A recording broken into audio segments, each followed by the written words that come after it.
Un gran saludo a todos, les habla Dante Urbina.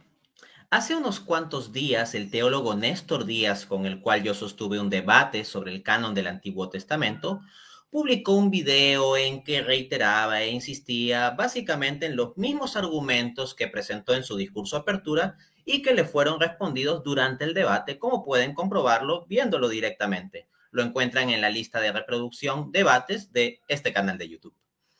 Pues bien, en vista de esto, siendo que Néstor simplemente ha dado algunos detalles adicionales sobre los cuales también hallarán respuesta en videos precedentes o en videos posteriores a este, quisiera hacer una precisión sobre algo muy interesante que he ubicado. Me encuentro con que el experto más citado o más referenciado por Néstor en su video y al cual también mencionó durante el debate que tuvo conmigo, da una opinión sumamente interesante que no deja muy bien parada la postura de Néstor Díaz. Pero, como siempre, yo hablo con evidencia. Entonces, voy a pasar a mostrar que en ese video Néstor referenció o citó reiteradas veces a este experto, Julio Trevolle. Vamos a verlo. Digo Julio Trevolle porque así he visto que es como lo presentan en conferencias que constan en YouTube donde él está, ¿no? No sería Julio Treboll, al menos de acuerdo a la forma en que lo presentan. Listo, entonces voy a pasar a compartir y vamos a ver algunas de las instancias en que Néstor Díaz apela a este experto. Bien, todas son del mismo video. Es interesante. Vamos a ver. 1. Esto concuerda muy bien con lo indicado por Treboll al asumir que los libros escritos. Vamos a ver una segunda ocasión. Algunos podrían seguir en esto a Timothy Michael Law, sin percatarse que ya Treboll le contradice con bases mucho más. Y una tercera vez. Treboll así lo entiende, al apelar a las crónicas. Y una cuarta. Siguiendo entonces a Treboll, en el siglo II a.C., los... Acá tenemos una quinta. Esto lo apoya Treboll con total certeza. Y bueno, para aquellos que dicen que Dante Urbina es un supersticioso que cree en la numerología, bueno, aquí va una sexta. Y esto del canon fijado para el siglo II a.C. no solo lo sostiene Treboll, sino Gala. Ahí lo tenemos, múltiples veces en un mismo video en que Néstor acude a este experto, Julio Trevolle. El único experto al cual acude más o menos una cantidad similar de veces sería Roger Beckwith, al menos en el contexto de ese video. Listo. Entonces, quiero mostrarles algo muy interesante. Resulta que este experto, Julio Trevolle, que es profesor emérito del Departamento de Estudios Hebreos y Arameos de la Universidad Complutense de Madrid y presidente de la Sociedad Española de Ciencias de las Religiones, tiene unas declaraciones en un artículo académico donde al final de cuentas termina dándome la razón en el punto central de divergencia con Néstor en el debate. Voy a pasar a realizar la cita textual y al final les voy a dar la referencia del documento, la fuente. Dice Julio Trevolle, abro cita. Los apócrifos del Antiguo Testamento, cuando él dice eso, incluiría ahí también a los deuterocanónicos, ¿no? Vuelvo a la cita. Los apócrifos del Antiguo Testamento, Filón de Alejandría, el historiador Flavio Josefo y las fuentes cristianas, dan cuenta de que las comunidades judías disponían antes y después de la aparición del cristianismo de un canon hebreo de escritos más reducido que el griego de la tradición cristiana. Ya. Vista hasta ahí la cita, pareciera que ya Julio Trevoll da la razón a Néstor y punto. Pero vamos a seguir leyendo lo que viene inmediatamente a continuación y vamos a encontrar que termina dando la razón a la postura que yo presenté en el debate. Entonces, punto seguido, justo dice, justo a continuación. Sin embargo, aun cuando determinados grupos judíos podían disponer ya en el siglo II antes de Cristo de un canon de libros sagrados, este no podía ser aceptado por otro grupo de judíos que no eran necesariamente sectarios o desviacionistas. Dice, este podía no ser aceptado, sí, este podía no ser aceptado por otro grupo de judíos que no eran necesariamente sectarios o desviacionistas, pues todavía no existía un judaísmo normativo u ortodoxo que decidiera en esta o en otras cuestiones. Algunos grupos de los primeros cristianos podían proceder de tales sectores judíos. Paro la cita ahí. Dense cuenta de lo que acaba de decir Trebolle. Lo que nos está diciendo es que en caso se hable de un canon estructurado en el siglo II antes de Cristo en el judaísmo, no por ello sería un canon indiscutible o universalmente establecido, sino que podría haber relevantes grupos judíos que discrepen de tal canon, de tal manera que no tendríamos antes de Cristo propiamente un canon cerrado. Lo que encontramos incluso es que Trebolle dice que los grupos de judíos que podrían discrepar de un supuesto canon antecedente no serían meramente judíos sectarios que vivirían aparte o afuera del judaísmo estándar. No, dice que en el propio judaísmo, grupos, dice que no eran necesariamente sectarios o desviacionistas. En otras palabras, judíos dentro del propio, lo que podríamos llamar, digamos, funcionalmente judaísmo estándar, podrían estar aceptando una lista más larga de documentos que la que luego, digamos, adoptaría el judaísmo rabínico y que seguirían los protestantes. Y más interesante aún, dice que varios grupos, lo que dice textualmente, vamos a sus palabras, algunos grupos, sí, algunos grupos de los primeros cristianos podrían proceder de tales sectores judíos. ¿A cuáles sectores judíos se refiere? A sectores judíos que tendrían un canon como mínimo más largo que el que aceptaron luego los judíos rabínicos y que siguen los protestantes. Esto es muy interesante. Pero vamos a seguir leyendo. Punto seguido, dice.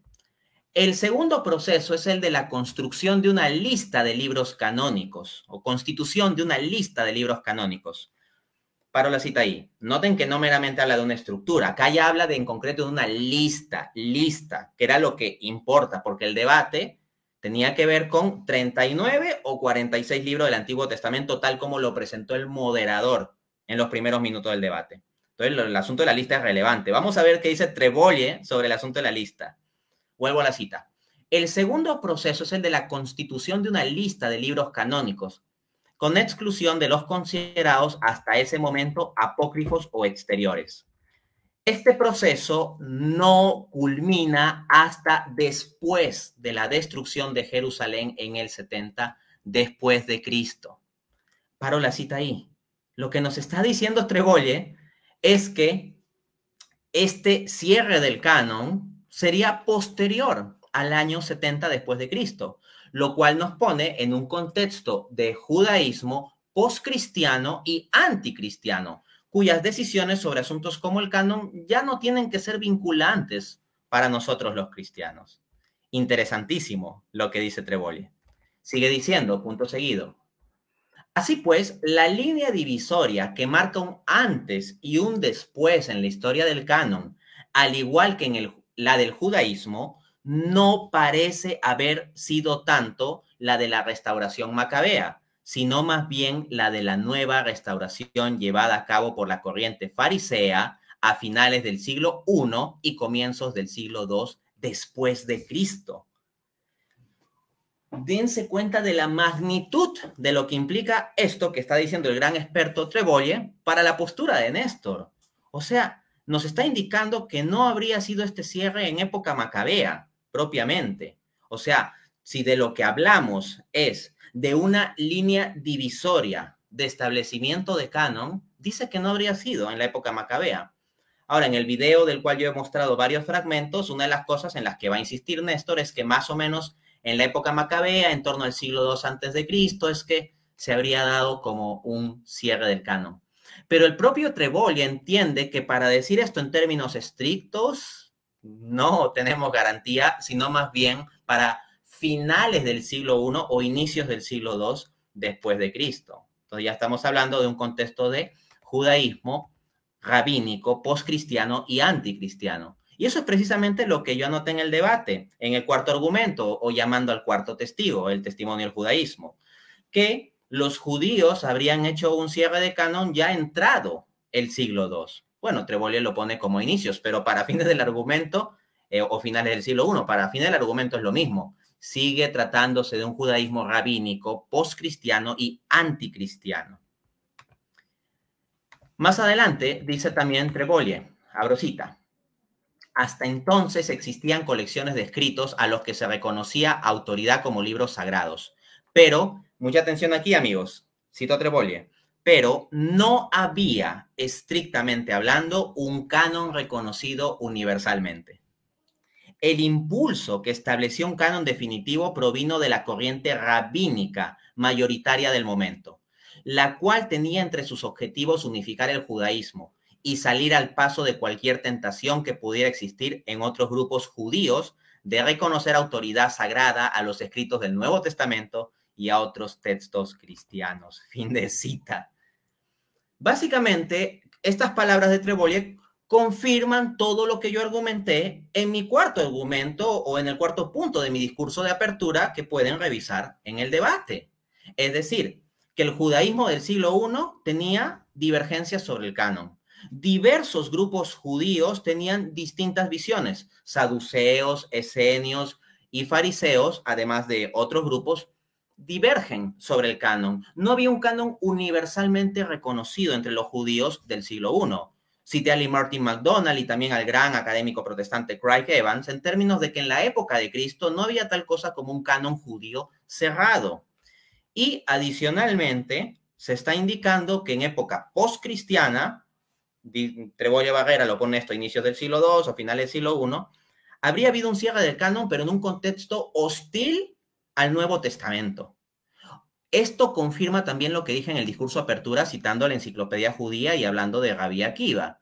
Es decir, que el rechazo a los deuterocanónicos se habría dado desde una perspectiva anticristiana. Y hasta cité un texto judío en el cual se rechazan los evangelios y justo inmediatamente a continuación los libros deuterocanónicos.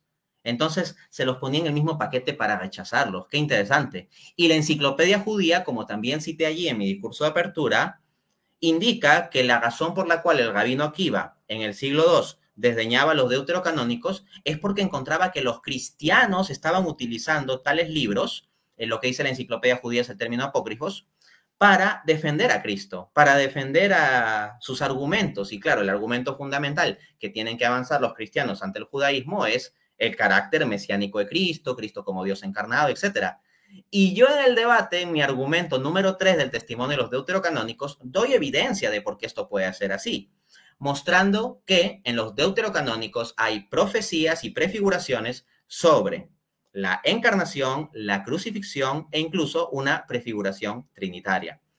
Entonces se nota por qué no le gustaría esos libros a los judíos que condenaron al Mesías. Estamos hablando de un judaísmo rabínico postcristiano, ¿no?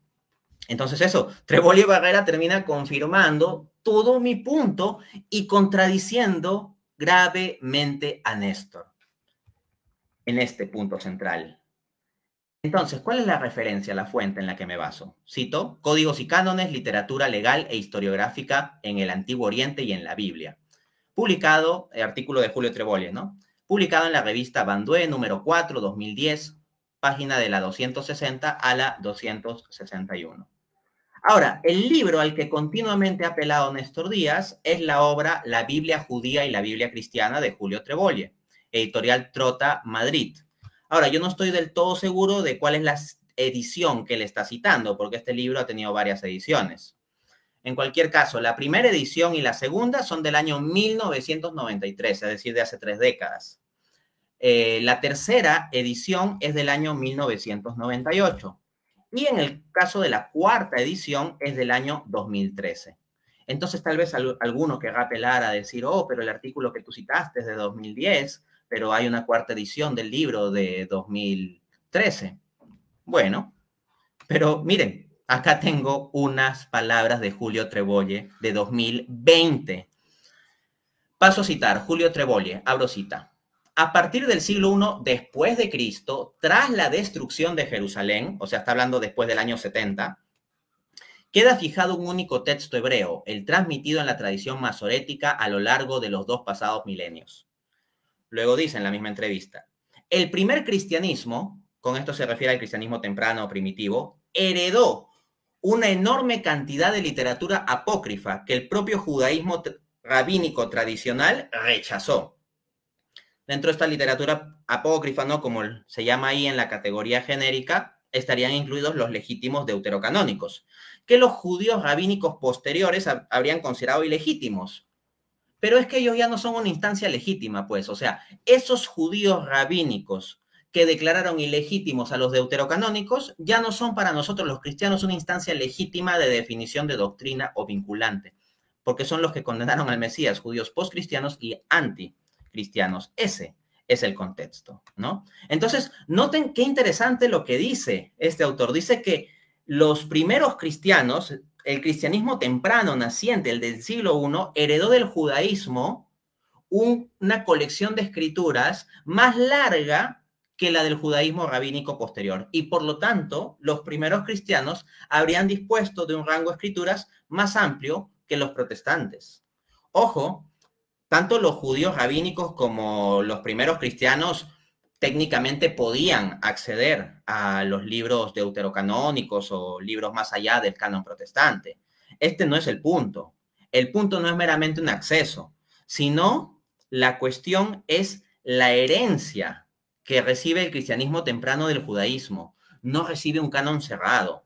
De hecho, esto lo reitera el gran académico protestante Albert Sandburg, PhD, por la Universidad de Harvard, quien refiere que el cristianismo heredó del judaísmo escrituras, pero no un canon.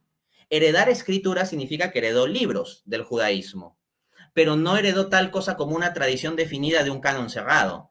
Y dentro de los libros que el cristianismo temprano, inicial, naciente, heredó del judaísmo, había una colección más amplia que la que hoy en día tienen los protestantes. Sigo leyendo las palabras de Trebolle. Abro cita.